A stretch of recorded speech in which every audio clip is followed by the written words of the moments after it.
So as we all know, Shinobi Striker has a lot of really cool builds that often involve many jutsu that come from DLCs. But not every player wants to spend all their hard-earned money on this game. So today I'm gonna be showing you the best free-to-play builds for every single class in this game, and proving to you that you don't really need to pay for anything in order to be overpowered in this game. Let's get into it.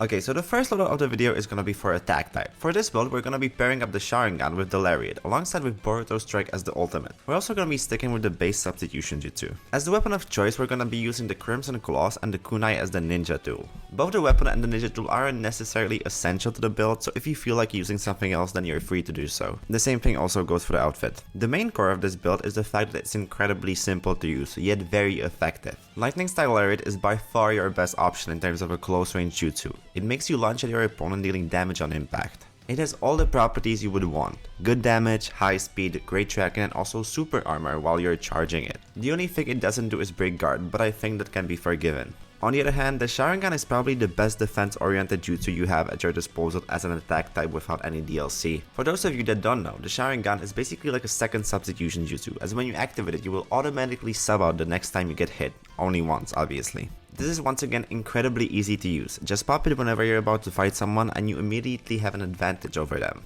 Finally, the ultimate is Naruto Strike, which in my opinion is the best free attack type ultimate out there. Yes, it's not a one-hit kill, it deals around 60% of damage, but the thing is, you're likely to get it 3 or even 4 times during a game, making it almost like a third jutsu with a really big cooldown.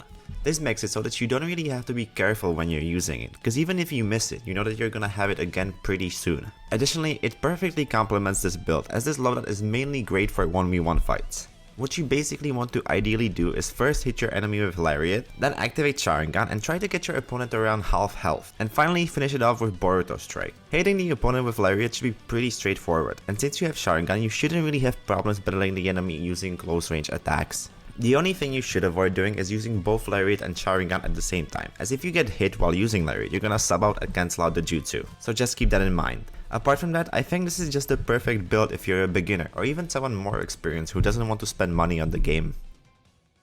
Alright, the next loadout we're gonna be looking at is one for range types. For this one, we're gonna be using Deidara's Detonating Clay Twin Birds alongside with Itachi's Amaterasu, finishing off the build with Sasuke's Kirin as the ultimate.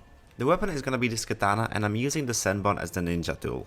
This loadout provides opportunities to deal some of the most damage you can as a range type. Twin Birds is one of the best jutsus you can use as a free-to-play player. It summons 2 clay birds that follow the opponent and explode upon impact, dealing around 40% of damage in total.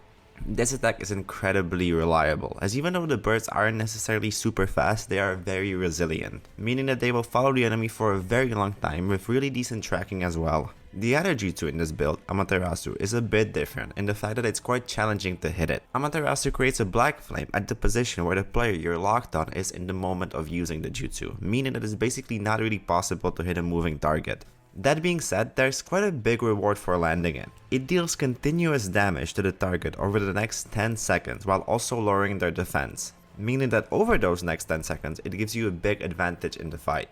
Finally, the ultimate for this build is Kirin, and I have to say that even if you have no DLCs available, there's quite a few good ultimates to choose from as a range type, and even though Kirin is definitely one of them, I wouldn't blame you for choosing a different one.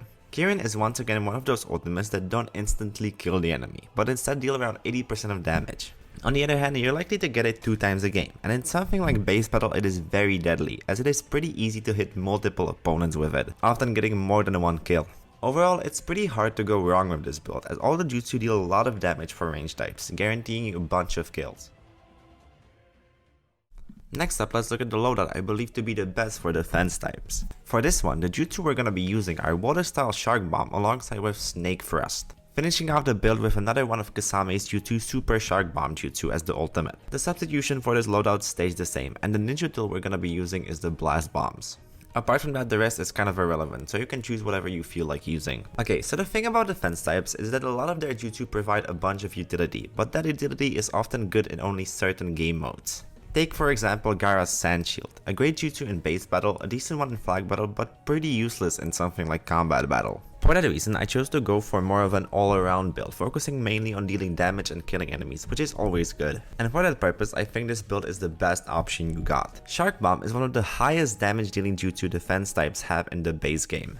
It creates water shark that first spins around you and then shoots out at the enemy. This means that the jutsu can not only be used for close range but also for long range, as the water shark travels quite a distance in order to get to the enemy. One downside of this jutsu is the fact that it can be pretty easily interrupted, as the activation time isn't exactly the shortest, so your timing on when to use this jutsu has to be kind of spot on. On the other hand, Snake Thrust is incredibly easy to use, as you just extend your arms and shoot them out at your opponent, dealing damage on impact. There's not really much to say about this jutsu, it's just really simple but reliable. It's pretty fast, has decent distance, and deals good damage. Finally, the ultimate for this build is the Super Shark Bomb Jutsu. I'm not gonna lie, base defense types don't exactly have a great amount of good ultimates to choose from, but if there's one good one, I think it's this one. It creates a massive water shark that shoots out in the direction you're looking at, dealing damage to anyone in its path. It once again isn't a one-hit kill, dealing around 80% of damage, but it's really not difficult to hit multiple opponents with this jutsu, as both the travel time and the width of the shark are quite big. It also doesn't take too long to charge up, so it's not uncommon to get it twice in a game.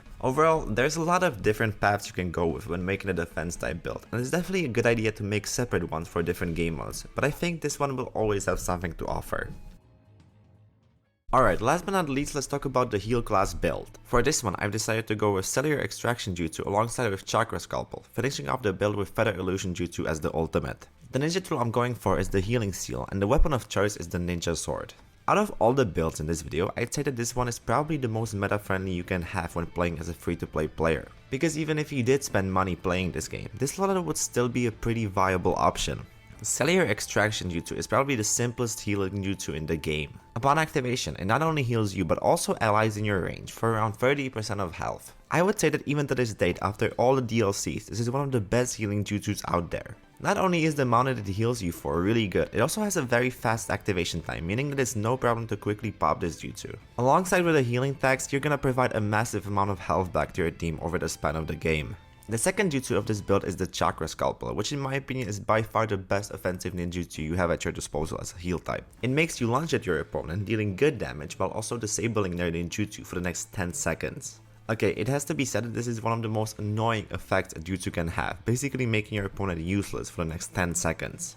Not only that, this jutsu is actually also probably the easiest offensive jutsu to land compared to all the rest damage dealing jutsu for heal types, as both the tracking on it and the range are very good. Altogether, there's no reason not to use this jutsu when playing as a heal type. Finally, the ultimate, the Feather Illusion Jutsu, creates a dome that puts to sleep any enemies currently inside of it. There's other decent choices out there for base game heal types, but since this build already has good healing and good offense, I figured a utility ultimate would fit it the best. This is an ultimate that can win you an entire team fight with proper team coordination. You just have to use it at the right time in order to stun as many people as possible. Overall, I feel like this build is just a force to be reckoned with, and a great choice even if you're someone who has all the DLCs.